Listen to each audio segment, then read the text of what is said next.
because you've had a heart to take care of somebody else. I read the following proclamation.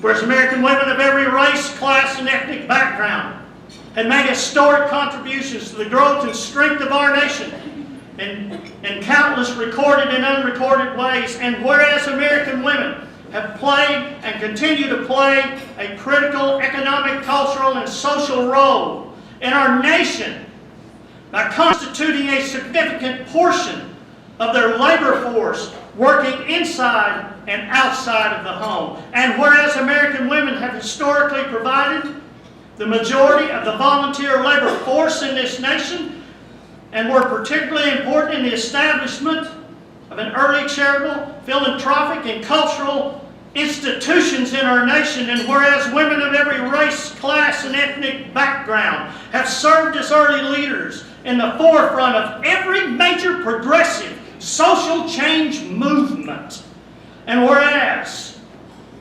despite these contributions, the role of American women in history has been consistently overlooked and undervalued in the literature, teaching, and study of American history, and whereas the recent Women's March in Fayetteville recognized that standing in the defense of the marginalized is standing in the defense of all of us. And whereas with the celebration of Women's History Month in Fayetteville, we acknowledge and celebrate the contributions and accomplishments of women, recognizing individual and collective efforts to improve the quality of life in America. Now, therefore, I, Lionel Jordan, Mayor of the great city of Fayetteville, Arkansas, do hereby proclaim the month of March 2018 as Women's History Month in Fayetteville, Arkansas, and I encourage everyone to join in the many events planned in our community celebrating the achievements of women both now and throughout our history. Thank you. My name is Laura Kellums, and I'm a volunteer at this event tonight, and I love to take part in this event because the women who we're honoring are so inspirational to me and to all of us. We're celebrating women in history tonight, and one of the reasons I'm always inspired is because the women we're honoring tonight are actually making history right now. It's not the kind of history that we learned about in school or that's in our textbooks, but it's the kind of history that our peers are making on a day-to-day basis. And the impact that they're making is writing and rewriting the history of our community right now. So we're all moved and encouraged by those of you who we're honoring tonight and those who we've honored before. When everybody stood up earlier tonight, it's just kind of brings tears to your eyes, all the impact that these women have had on our community. And certainly the women we're honoring tonight have had that impact. And one of the great things about this event is that the women we're honoring have plenty of impact left to have on our community. So I want to let you know that the honorees tonight have, you might have seen them in the back, but they have brought mementos and pictures and old newspaper clippings and things that they carefully chose to share with all of us on those back tables. So please check those out after the program on your way out. I think you'll be pleased to see what they brought to share with us tonight. So with that, let's get right down to it. You'll see the list of honorees in your program, and we will take them in alphabetical order. So we'll start tonight. Our first honoree is Carolyn Henderson Allen. We're honoring Carolyn tonight for a life devoted to learning, sharing information, and innovation, as well as her dedication to education at all levels. As Dean of University of Arkansas Libraries, she's been a real trailblazer. She's identified strategies to raise money for the library's collection and invited the public in for lectures, exhibits, and concerts, which have enlivened the campus environment and raised the profile of the library in campus intellectual life. She's taken a particular interest and leadership role in advancing open access to information, including pursuing policies to advance open data and open education. She helped create a campus-wide open educational resources committee, which is working to make open source textbooks more readily available to instructors and their students. And if, like me, you know anything about the cost of textbooks, you know what a service that is to all of us. She's dedicated to the principle that we're better off sharing more information and sharing it with all who could use it. A truly dedicated librarian. She has served her academic community, as I mentioned, but she's also been a leader in the community at large. She's a board member of Washington Regional Medical Foundation. She served as chair of that foundation, and she's a member of the Fayetteville Public Library Foundation and the One Community Board. One Community works to promote grade level reading and summer reading programs, among other aims, and she has used her fundraising skills to help raise millions of dollars to increase access to health and educational resources both on the University of Arkansas campus and off campus. Along with all of this and more, she's currently working toward a renovation and expansion of Mullins Library. So for her dedication to learning, to sharing knowledge with everyone from academic all-stars to English as a second language students in our community, we honor Carolyn Allen tonight.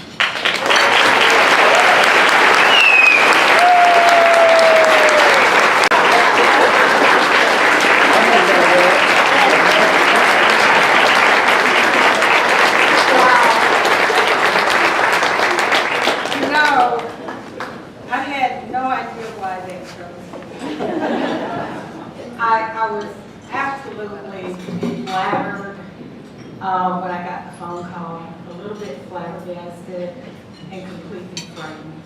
And that hasn't changed. But that warm welcome makes me feel really good. So thank you. I want to thank Mayor Lionel Jordan, those of you who are from the libraries who are here, my friends from the Fayetteville Public Library, and friends who have been with me for 18 years. I came here in 2000, and I have met many of you and have worked with you in various capacities, and you have helped me to grow and become who I am. I believe in giving and kindness and support. The civic work that I do is perhaps the most important work of any human being. The things that we give back to our community are meaningful. And we should never, ever forget the blessings that are given to us on a daily basis. We take them for granted. We don't see ourselves as people who have the capacity to give. It's not all about money. It's about giving your soul, your heart, and your time. Mostly your time and your energy to those who may be less fortunate, and even those who are not less fortunate at all. But that kindness and the gift of love persists. I'm all about that. I talk about love all the time. People say, "Can you just shut up?" You know, but it is something that carries me through my day. It carries me through my night. I was born in Montgomery, Alabama, and I grew up partly in Montgomery and partly in Los Angeles, California. I had superb role models. I am a child of the 60s. I lived in the neighborhood with Martin Luther King, Rosa Parks. They were significant in my life. But the most significant person in my life was perhaps the meanest and kindest individual I have ever known, and that was my grandmother. Her name was Alberta Jackson. She lived to be 105. We should all be so lucky. That woman taught me everything I know in terms of loving, kindness, and what not to say. Because she said whatever she thought. Having said that, I am grateful for those lessons, because when you are in a position of quote-unquote authority, you do have to control your temper. And those that are close to me know that I'm not real good at that, but I suck it up at work because it's the best thing to do. Now, one of the people in this room who has given me the most energy that I have ever had in my life is my daughter, Denise. When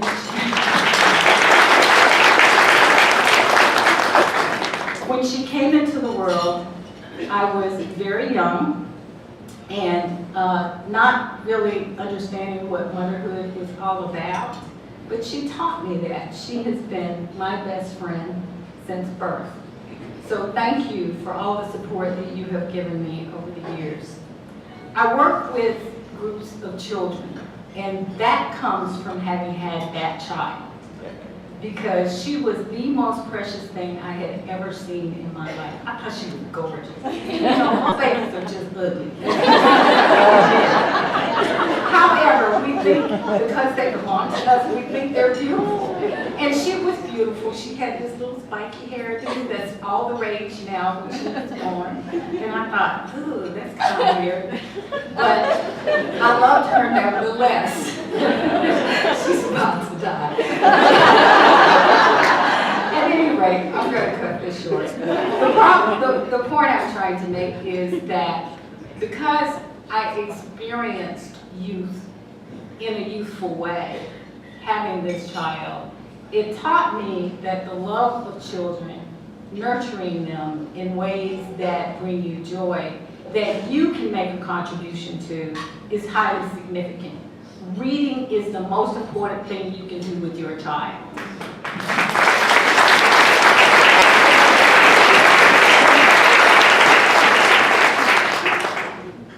It surpasses all other activity, including physical, not really, but I just say that because I'm a librarian. I do believe very strongly that once you start to read, it never leaves you. It becomes a lifelong passion. And I don't read books anymore. I read snippets of books because I don't have time to sit there and read a whole work of fiction or whatever. But the point is, I read something every single day. It gives me great pleasure to be able to read something and to learn. Never stop learning, never stop growing. For all the women in this room who have nurtured me for 18 years, I say thank you. For all the women in this community who have nurtured me, I say thank you. I say thank you to the gentlemen in this room who have brought me great support over the 18 years that I have been here. I came to Fayetteville thinking, I'll be here for 5 years and then I'm gonna leave. Everybody says that, right? It sucks you in. And this is one of the best communities that we could have. We really live in a very special place. I am absolutely delighted to be amongst this group of talented, extraordinary women. I sincerely appreciate it. And in closing, I want to say, go forth and multiply. When I say that, I don't mean make babies per se. I mean do good for your community in spite of what you may have or what you may not have. Because what you do have is yourself. Give whatever it takes to be a part of this community in ways that makes it possible for other people to live and live well. Thank you very much.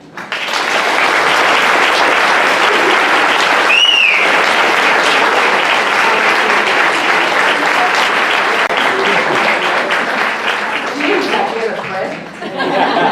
And it's really heavy, so be careful. I think they're going to take it.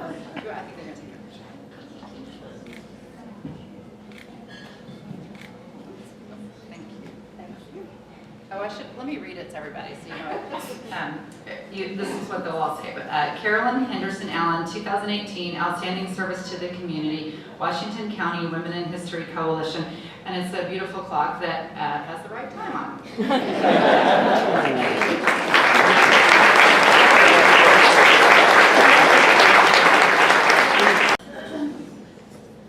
The theme tonight we've heard is Nevertheless She Persisted, but I think another theme you're probably going to hear throughout is reading and the importance of reading, especially exposing children to reading. So our next nominee is Dr. Susan Averett. She's a leader in the field of medicine, a mentor and comfort to many families. And she's the founder and sole physician at Best Start Pediatric Clinic in Fayetteville. The clinic name is very purposeful. She really does work to make sure that the children she serves get a good start, and not just when it comes to immunizations and screenings and checkups. She introduced the Reach Out and Read program to the clinic, which provides a free book to each child who comes to the clinic for a well checkup starting at 6 months and continuing through age 5. I know through my own work that families served by this program are more than twice as likely to read to their children, and that children's language development is much improved when they do. This is a national program, but she supplements it by raising funds for books and providing many of them herself. She talks to the media about this and the importance of good health to spread the word to the greater community. She was the chief resident of pediatrics at Vanderbilt University and has practiced medicine in North Little Rock, McAlester, Oklahoma, and here in Northwest Arkansas since 2006. Through her own family's tragic loss of their 6-year-old daughter, Cameron, she has helped create hope for other families by founding Parents Left Behind, a nonprofit that sponsors seminars and forums for bereaved parents. She's an active volunteer in that organization, as well as Central United Methodist Church, Butterfield Trail Elementary, the Northwest Health System's Board of Chaplaincy, and the Grieving Parents Support Group. Susan demonstrates through her life an example how it is possible to be a successful community activist while also pursuing a challenging full-time career and family. For everything she's done for families in our region, and for the inspiration she provides to children and families every day, we honor Dr. Susan Averett.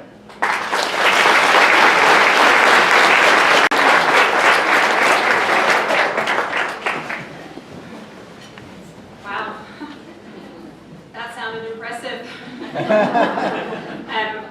I'm very honored to be recognized tonight, and I'm very appreciative of this honor and recognition. I'd like to thank my family for being here, as well as some of my very best friends and the people who work with me every day at Best Start Pediatric Clinic. I believe that everyone has a story to tell, and as I look around the room, I see a lot of women and young females and females of different ages, and I know that we all have stories, and we can all learn from each other.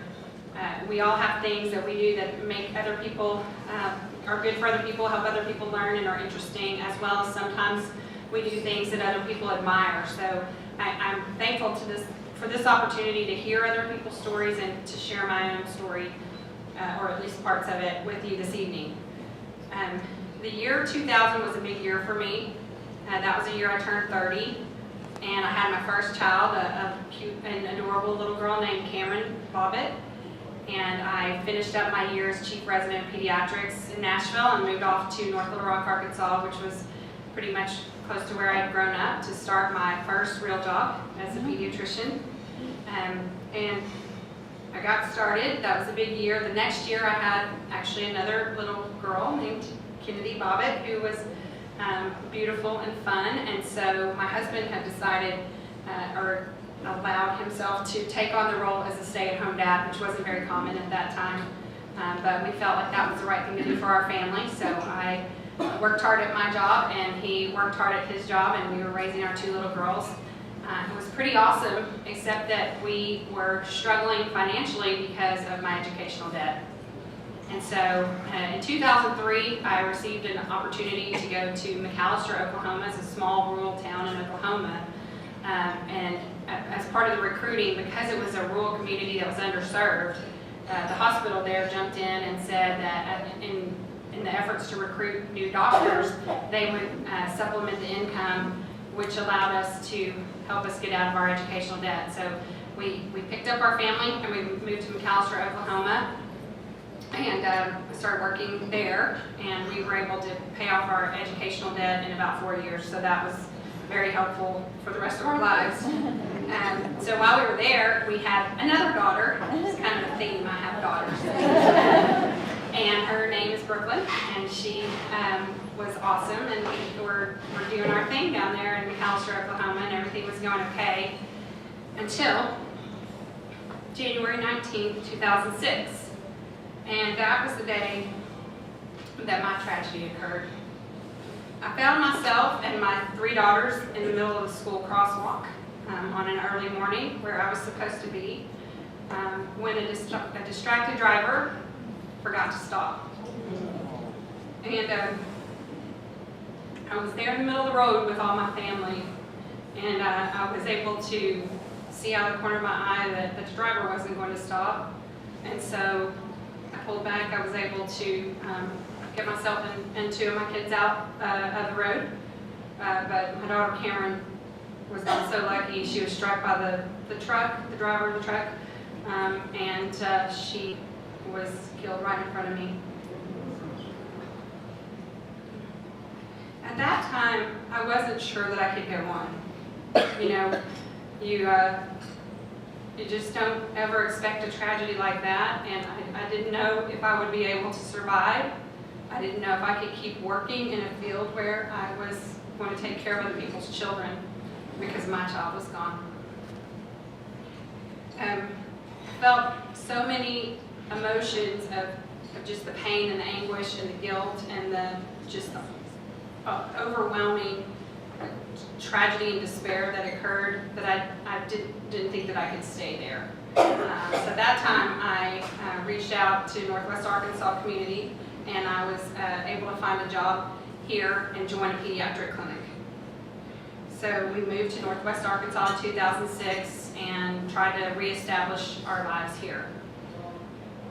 About a year later, just a little over a year after Cameron died, I had 1 more daughter, and her name was Carrington Hope, and she was born in 2007. So what I started to do was I just started to go to work, and I started to breathe in and out every day. I started to try and make a life for myself here and just survive. And it was through a strong and wonderful supportive family, some wonderful friends, this great community of Northwest Arkansas, a little bit of faith, and a lot of hope that I started to realize that I was going to survive. About 3 years later, I realized that I was dissatisfied with the practice where I was working, and I wanted to do something different.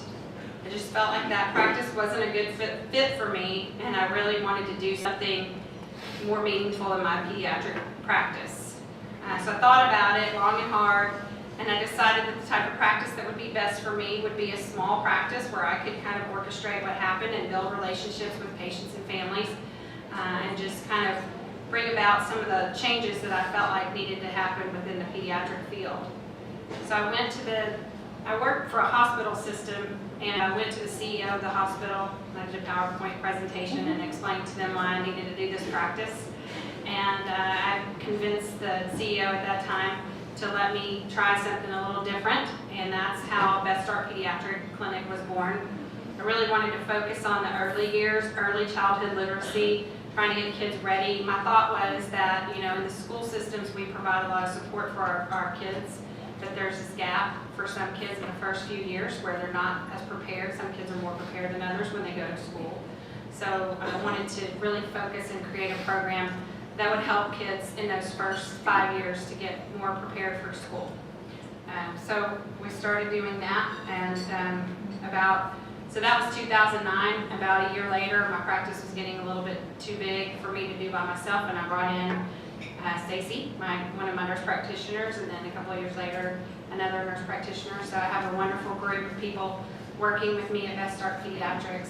One of the things that I get to do that I always try to do at the other clinics, but nobody would jump on board with me, was to participate in Reach Out and Read. I learned about Reach Out and Read when I was a resident at Vanderbilt.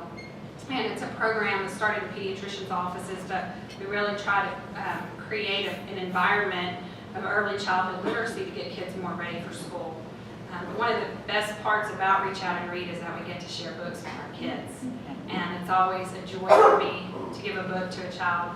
And it worked out really well with my family because one of the ways we decided to recognize our daughter Cameron was to start a book club in her honor. So we collect children's books and we have people donate the books to us. And then we're able to circulate those books in different places, but we donate a lot of books to reach out and read in my clinic. So it's really awesome because every time I get to share a book with a child, it's like I share a little piece of Cameron with them. About 5 years ago, I was taking care of a patient, and he was a 3-year-old little boy, and he had some really concerning symptoms that made me worry that there was something serious going on. I ordered an MRI, and he had a brain tumor. And after I talked to the family and gave them this devastating piece of news that their child had a brain tumor, I sent them to Little Rock on an ambulance. And that weekend, I just really had kind of a breakdown because I felt like I was relating to this mom. I didn't know what the outcome was going to be, but I was afraid that this mom was going to be in a situation where she was going to lose her child. And I felt like I'd been there, and I didn't really know how I was going to help her. And so I thought about it a lot that weekend. I cried a lot that weekend. And then because I was part of this Northwest Arkansas chaplain group from the hospital, Northwest Health Systems chaplain group, I reached out to the head chaplain there, and he got me together with a group of chaplain students who needed a project.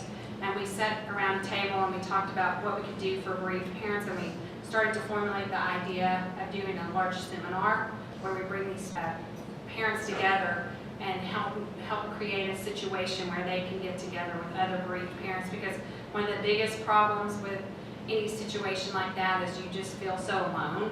And if you just find someone else who could relate to you, that would help more than anything. So we created Parents Left Behind, which our primary purpose is to support parents in their lifelong journey of grief following the death of their child, but we do that by putting on a seminar. And this year we're working on our 4th Parents Left Behind seminar, and we actually incorporated ourselves this year, so we're a nonprofit organization. So I guess I would say, if I were going to write a story for myself, that would not have been the story I would choose. I don't think any one of us would choose to go through something like that.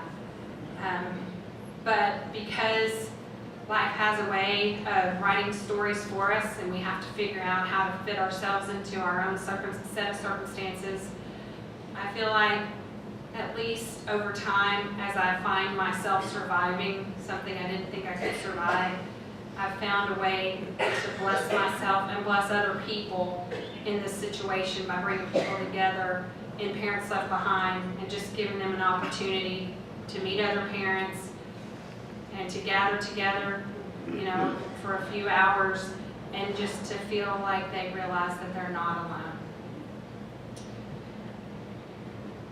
This day today is an important day in my history, and I'll close with this. Today, I decided the last few months that I wanted to do something a little bit different with my practice. I don't know if that's a theme, but here we go.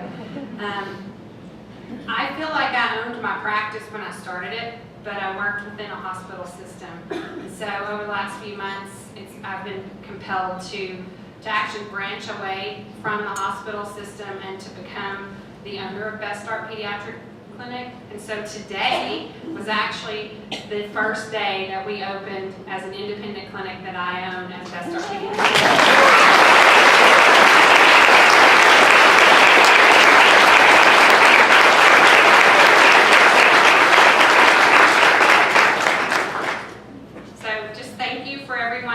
Been a part of this. Thank you to my mother for nominating me for this award. But who's better to be proud of you than your own mom, right? And thank you to the committee, because they actually did select me for it, so it wasn't just my mom. But I think life is exciting, it's scary, it's hard, it's good, it's bad, it's all kinds of things rolled up in one. But I think the best way to go through life is just to believe that the best days are always yet to come. Thank you.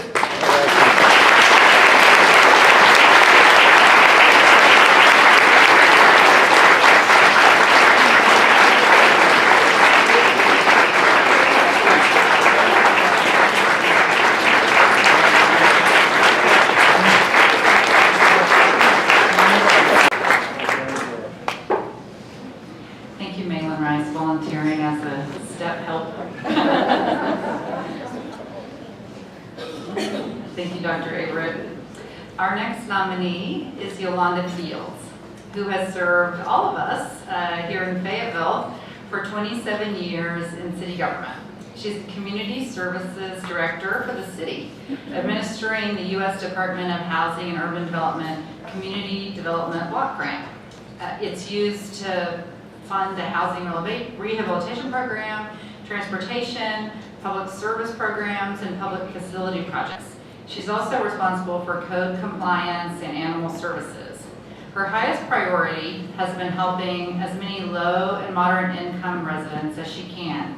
She helped create an event called Fest for All to celebrate the many cultures here in the Ozarks, and the Senior Giving Tree, an annual event at the Senior Center that provides an opportunity for staff and volunteers to show appreciation for seniors in our community. In 2010, she also envisioned and opened Ranger's Pantry, a pet food bank that provides assistance to low and moderate income people who are having a difficult time affording food for their pets. If you remember what it was like in 2010, we were deep in the Great Recession, and Yolanda recognized the pain of families who couldn't afford to feed their pets. To date, the program has given out more than 100,000 pounds of pet food.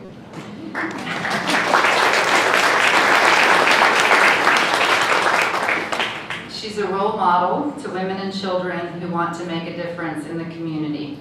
The list is long of the many ways Yolanda Fields has served outside of city government as well. She's volunteered with the Humane Society of the Ozarks, United Way, Hispanic Women's Organization of Arkansas, Arkansas Center for Health Improvement, Rebuilding Together, Community Clinic, Northwest Arkansas Housing Coalition, and many more. If you can believe that, I promise I truncated that a lot. I think I may have just named all the nonprofits in Washington County, but there were a bunch more that she served.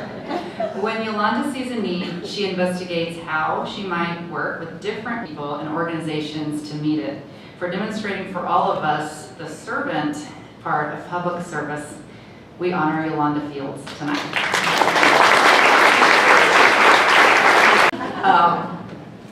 I guess I never really look at all the things that I do. This has been very emotional moment. First, I was very surprised when I received the call. I could have just fallen out of my car. But I appreciate it. I, as I said, never expected it. I guess I do what I do because of love of community. I moved here from New Mexico. I was born in Texas. I moved here in the late 80s. I have now been with the city 30 years this month. First 12 years at the city, I was the internal auditor, which was fun. I enjoyed that. I still work out in the community, and I love that. And someone in the city noticed that and said, hey, you love the community? Let's get you working. I'm like, okay. So I took over community development, which is our HUD-funded program for low and moderate income folks. I remember the gentleman that said, you got it. He said, in 6 months, I want to see smoke coming out of that office. I said, you got it. And he did. And then expanded to code program, which again was also given, I don't know why 6 months seems to be the key. 6 months to get this program rolling. Like, you got it. Then moved into the animal services program that was brought forward that this administration. And I have a love of people, of animals, of causes, and the biggest one that I have is women. And women being acknowledged for all that they do. And everybody in this room deserves applause for everything that they do.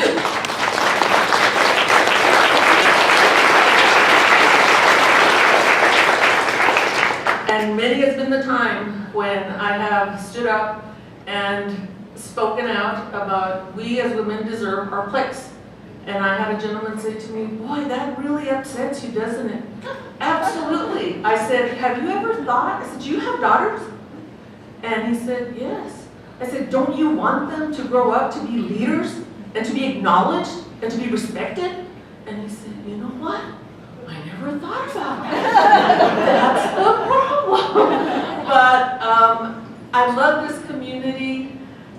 I have been here, as I said, 30 years. I hope to continue doing a lot more for a long, long time. I hope. But anyway, again, I appreciate this honor. I will take this opportunity also to say, if you will stop by my table, I have information on all our programs. If you can assist us in any way, you will find that information there, phone numbers there. Give us a call. We can use your help. Thank you.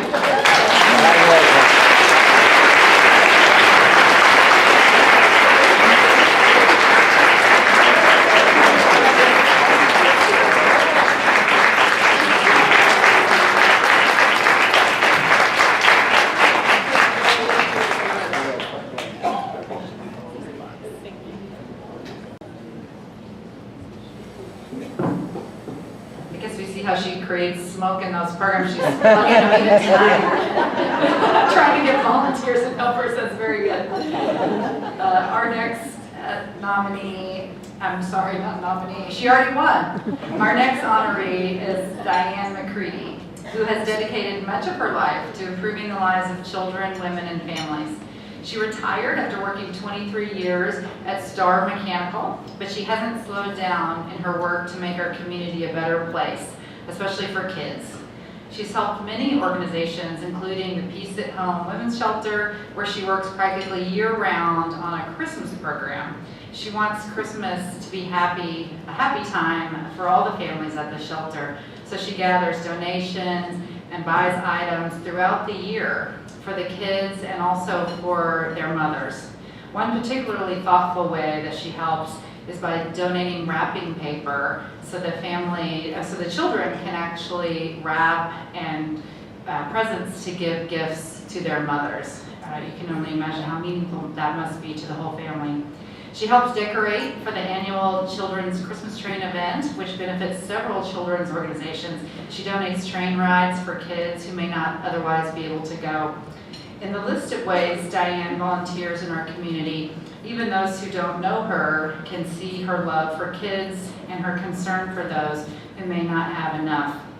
She's worked for more than a dozen organizations in our region, from Altrusa and Samaritan Community House to Children's House, Northwest Arkansas Food Bank, and the Springdale Public Library.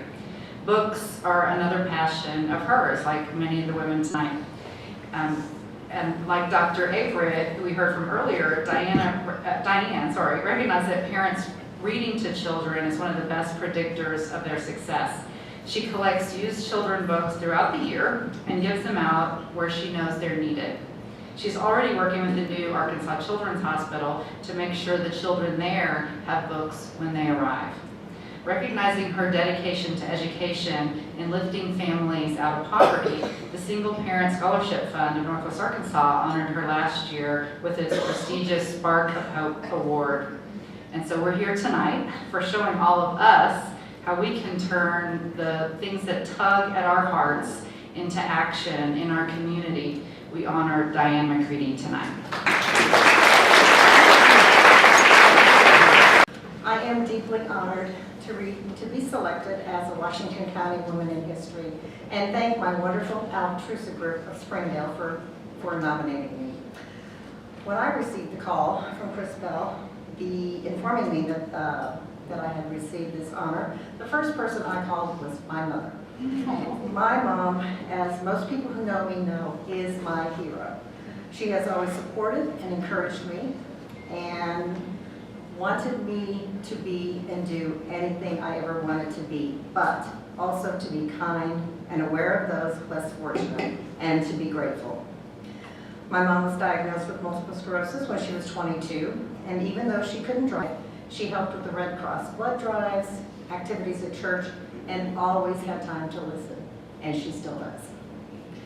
When I got out of my car at the Price Cutter parking lot in 1985, I looked around me and thought, I don't know anybody. And I look around this room this evening, over 30 years later, and I know a lot of people. I know a lot of people, and it has been a journey of learning, experiencing, and caring. I'd like to share a bit about the two organizations that have brought me here tonight. When Teresa Parra sponsored me for membership in Altrusa International of Springdale over 20 years ago, I really didn't know what Altrusa was, but after joining, I realized what Altrusa is and what it can do. It has been an opportunity to meet like-minded people doing for and being part of their community. For several years, we held an Easter egg hunt in Murphy Park for the developmentally challenged children from Springdale schools. One of our members would jump in the bunny costume, and the rest of us would help kids gather the colorful eggs that we had scattered throughout the park. The look of delight in those kids' eyes was worth every ounce of sweat that the person in the bunny suit endured, or that's what we told her. Being an Altrusa isn't just decorating a room at the children's shelter or supporting the mission of the Children's Safety Center or, providing donations for Meals on Wheels, or most importantly, placing a book in the hands of a child. It also is a builder of women. Being an international organization, I have attended a convention which is held every 2 years in various cities throughout the world. It's held in various cities. I have not attended those across the world.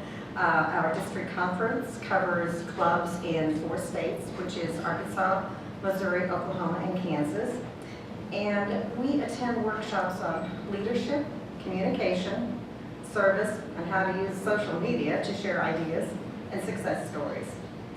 Most importantly are the one-on-one times we get to share with each other at the conference. That's a true learning experience. At one of our program meetings many years ago, Jean and Carrie from Single Parent Scholarship Fund of Northwest Arkansas told us about the organization. Having been a single parent, I was immediately interested, and through the years I have served on the Community Leadership Council and also on the board. The gift of an education to a struggling family is priceless. But that education is earned, not given, and well deserved. Each applicant for the scholarship has to be interviewed by 4 or 5 people. Carrie, who is the program director, and maybe members from the CLC or the board. Can you imagine how a person feels entering that room for the first time? Looking at all those strangers, afraid that you may not say the right thing, and you won't get the scholarship, and you can't go to college? That only lasts for a minute before the student is put at ease and is able to tell a bit about their journey and decision to provide a better, brighter future for their families. From the moment that person enters that room, and the many times they enter after that, they begin to become more confident and relaxed.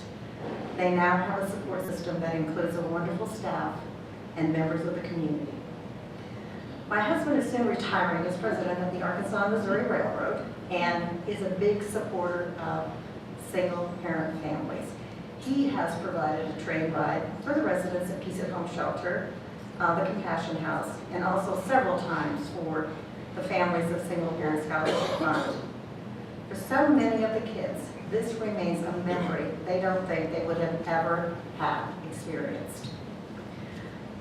So many lives have been improved by that one huge decision to get an education. I have met so many students and families throughout the years, watched them gain confidence, babysit their kids while they attended workshops, and shed a tear or 2 or 10, a spark of hope as they shared their stories. It has been a blessing. As much as I give, I have been giving back over and over again. A person should never stop learning, and the best way to learn about someone or something is to become involved, be part of it. Not just through organizations can a person make a difference in someone's life.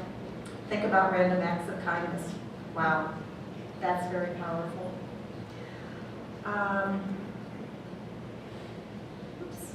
A big thank you to my family for sticking with me all these years. Most days as my husband leaves for work, he says, "What do you have tonight?" I was a single, I've been thinking back over the last 20 years about the different things I have been involved in, and it was just like 6 months, 20 years. It was 20 years ago that I married Brent.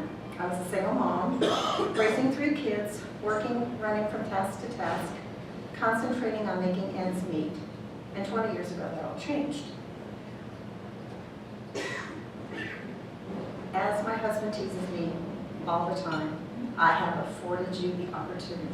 And for that, I'm very grateful. Thank you. Good job,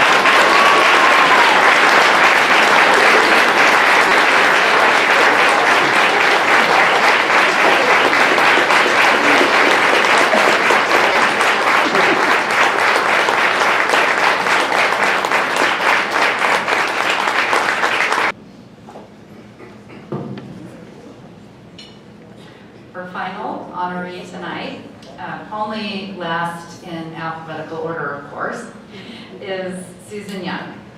She is the rarest of residents in a region like ours. She's a native. Not only that, she's 5th generation Ozarks, Northwest Arkansas resident. There should be some kind of special button for that, Susan. You should get to wear it around like a little hat or something. She actually is a woman in history. That's actually her field. She's outreach coordinator at Shiloh Museum of Ozark History in Springdale, and she's worked there since 1994. She's proud of and passionate about her hillbilly heritage. She's a traditional Ozark woman, but is also technologically connected. She works to promote diversity and is also thoroughly modern. She can use down-home language, but also social media to share and connect. Anyone who knows the Shiloh Museum knows that Susan is the heart of it. She volunteered every Saturday for 3 years until a job came open for her. She recognized that there was no mechanism by which Ozark stories were being passed along. And fearful that they might be lost, she formed a new storytelling group, the Tellers of Tales Guild. It's met monthly since she founded it in 1994. She tried to act like she didn't really do all that when I was talking to her earlier, but so typical woman, she tried not to take credit for even the things we're giving her credit for. She's been on the front lines of revitalizing downtown Springdale and has a yes, I will attitude whenever there's an opportunity to help. She served the Arkansas Archaeological Society, the Arkansas chapter of the Trail of Tears Association, the Arkansas Historical Association, Arkansas Museums Association, Heritage Trail Partners, and like the other women tonight, many others that I haven't even included in this list. She's written a book about Tawny Town called So Big, This Little Place, and won many awards for her work. She was named Distinguished Citizen by the Washington County Historical Society. She helps students engaged in National History Day. She's an advocate for knowing local history, not just the kind of history that we're all hearing every day. In short, she lives and breathes a lifetime of service and dedication to Northwest Arkansas. Because she never toots her own horn, but she is a woman we all want to emulate, we honor Susan Young tonight.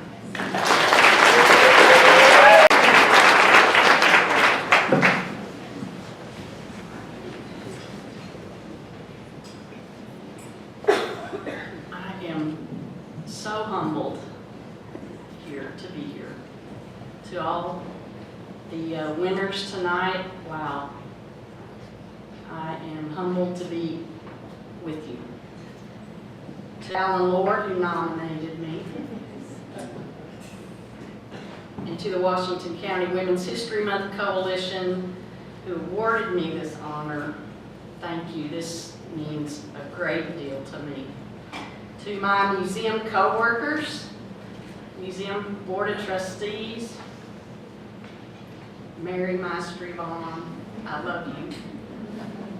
My Tawny Town Historical Museum matriarchs, you're not really old enough to be matriarchs, but Brenda Finalto, Beverly Portiano McEwen, Heather Rinaldi Peachy, thank you for letting me live the dream of writing a book on such a wonderful heritage as Tawny Town. Thank you. Since this is an evening to celebrate women, I'd like to tell you about 2 women who brought me here this evening. And you need to listen, because if you go back there and look at my little display, it won't mean a thing to you until you listen to my story. two women who brought me here this evening. My grandma, Elizabeth Dean Thompson Combs, brought me here tonight. Born in 1895 in Montgomery County, Kentucky, Grandma moved to Washington County in 1929 with her husband, my grandpa Charlie Combs, and their three children, William, Frank, and my mama, Ruth Jean. After they got here, another baby, my Aunt Lucille Ann Harbison. You know Aunt Lucille. You know all these people. My Aunt Lucille came along after they were born, after they came to Arkansas. They came here to buy a family farm that included a 2-story brick farmhouse built by Grandpa Charlie's great uncle Nathan Combs in the late 1860s. That farm is still in our Combs family today. By the time I was born, Grandpa Charlie had passed away, so for my entire life, for all 59 years of my life, I have known that farm east of Fayetteville simply as Grandma's. It's Grandma's.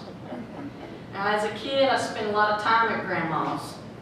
Mama and Daddy had a huge garden there, and in the summertime, we went to Grandma's. As soon as Daddy got off work from the VA hospital and Mama fed us, we headed out there so Mom and Daddy could work on the garden.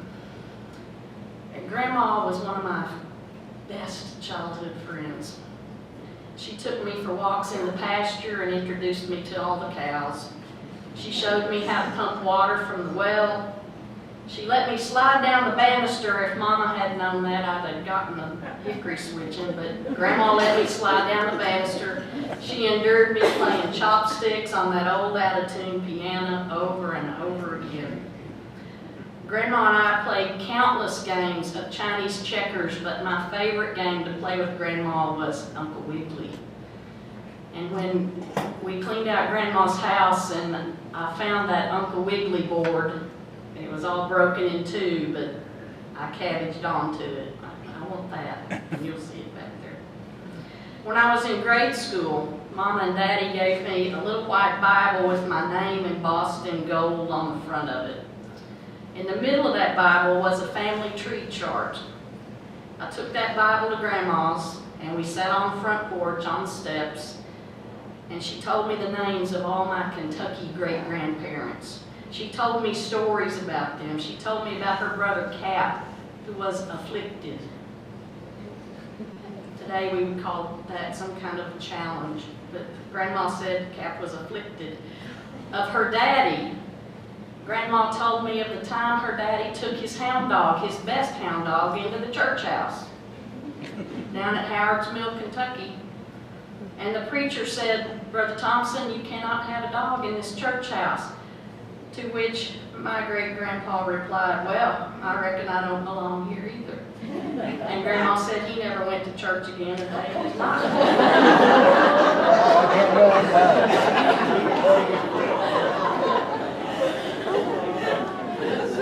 One time I was at Grandma's and she went in the kitchen and pulled out the drawer of silverware and she gave me this spoon. It was just a regular spoon. But the bowl of the spoon was all gnarled up looking, and she said, "I want you to have this. This is what I use to teeth your mama and all the other kids on." It's a silver spoon, and it's so soft that the kids would teeth on it. You can see that spoon back there. Grandma always wore her hair in a bun that was braided, and right here at the bottom of her kind of the base of her head, always. When I would spend the night with Grandma as a child on Friday nights, sometimes I'd go out there and spend the night. Grandma would take her hair down. And I watched her, I just sat on the edge of the bed and watched her comb that beautiful, beautiful gray hair. You know what I'm talking about, don't you, Mayor?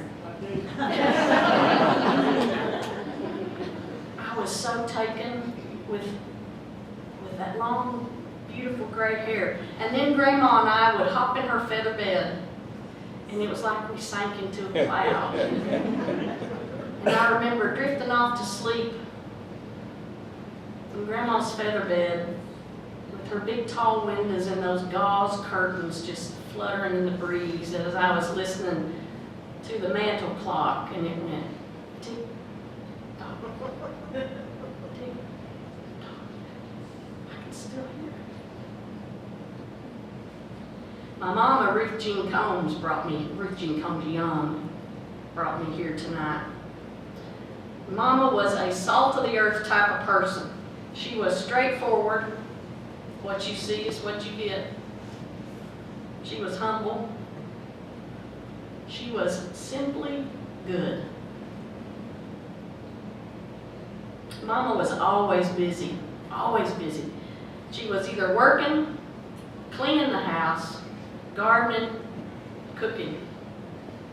She was taking me to the Fayetteville Public Library when it was over to Berta Fulbright Public Library. In the summertime, sometimes twice a week, because I wanted those gold stars on that summer reading program. Bulletin board. She made the best candy at Christmas. She made divinity, peanut butter, or peanut brittle, fudge. And my favorite, these coconut balls that were dipped in chocolate. And it's kind of like a Mounds bar. There's nothing fancy about it. She just called them dipped candy. Her recipe for dipped candy is back there. Every Christmas during my grade school years at Leverett Elementary School, Mama would deliver a huge platter of this homemade candy to the teacher's lounge. Yeah, I was a popular kid. With the teachers anyway. I still make that dipped candy. I take it to my co-workers to the museum every year at Christmas time, and I don't know if y'all really like it or not, but they humor me and say that it's okay. When Mama finally did sit down of an evening, more often than not, she was crocheting doilies or crocheting an afghan or crocheting house shoes or crocheting a sweater vest for me back when sweater vests were popular in the early 70s. Even when she was resting, she was busy.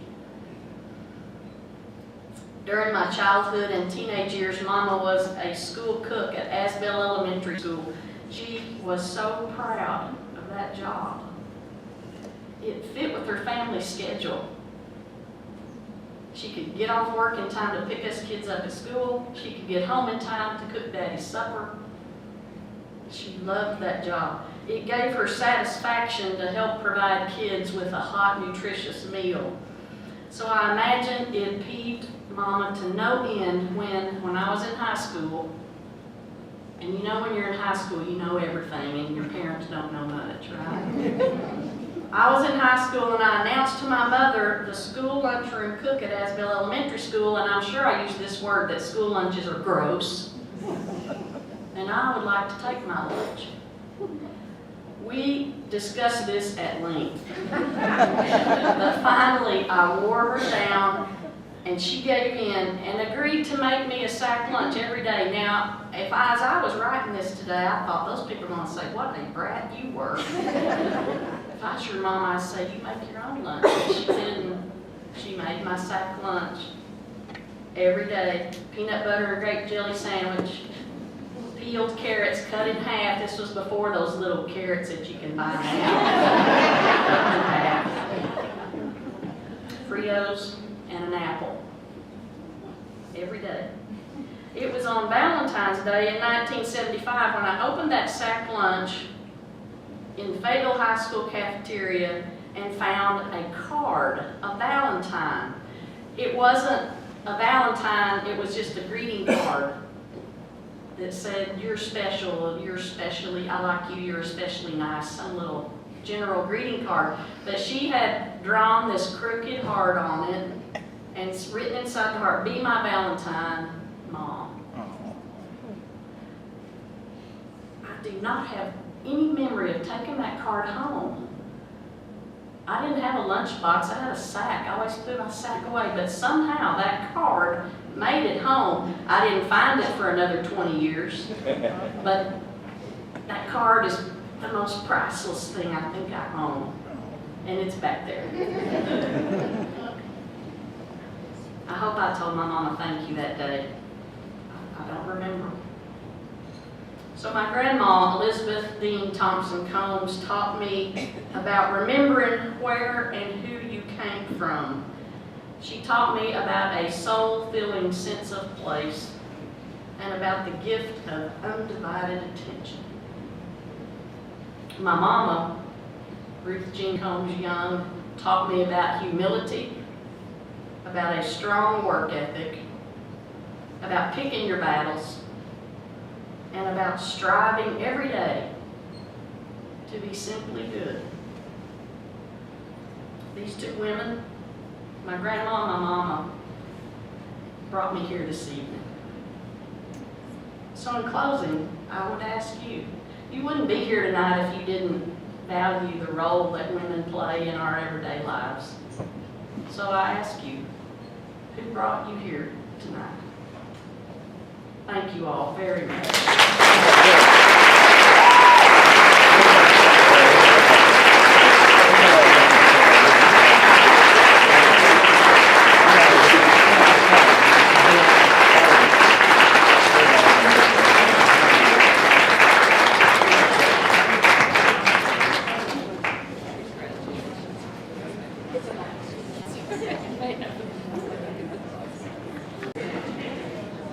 Well, that was good advertisement for going back and looking at the table. So please do that. And do me a favor when we break up here in a few minutes. Don't talk to any of the honorees until they come down here and get their picture taken. That's always the hardest job we have, is to get them all down here because they're so popular. And that's the reason they're here, is everybody loves them. So let them come down here and get their picture taken and then come up and mob them. So the women we've met tonight are obviously inspirations to all of us. And I love how different they are from age and background to the type of work and volunteering that they've done. But what they have in common is their dedication to make our community and Arkansas a better place to live and to raise our girls. And with that, I'm going to turn it back over to Felicia, and I appreciate y'all's attention tonight. It's been really lovely.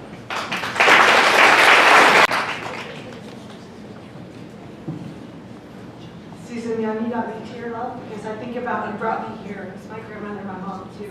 So anyhow, I thank you very much for allowing us to share your journey. What an amazing group of recipients. Oh my gosh, I'm like all perplexed.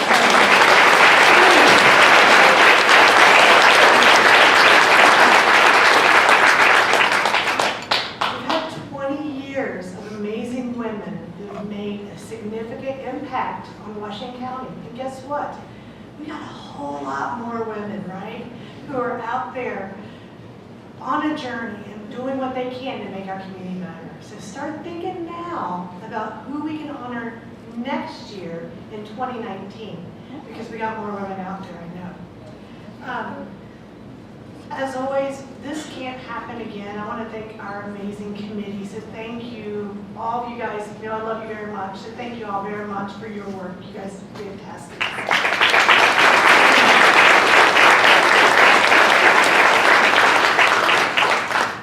We have some also other incredible people who helped make this evening happen, and that is Laura Kellums, who's here every year, it seems like, as our MC. So Laura is amazing, so thank you, Laura, for all that you do.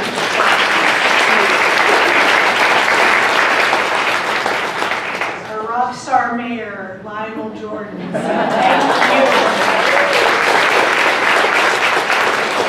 He definitely knows how to get the crowd going, doesn't he? So. And Lindsley Smith, who volunteers and films this for us, so it will be on community access television. So Lindsley, thank you, because this allows us to share the history with others.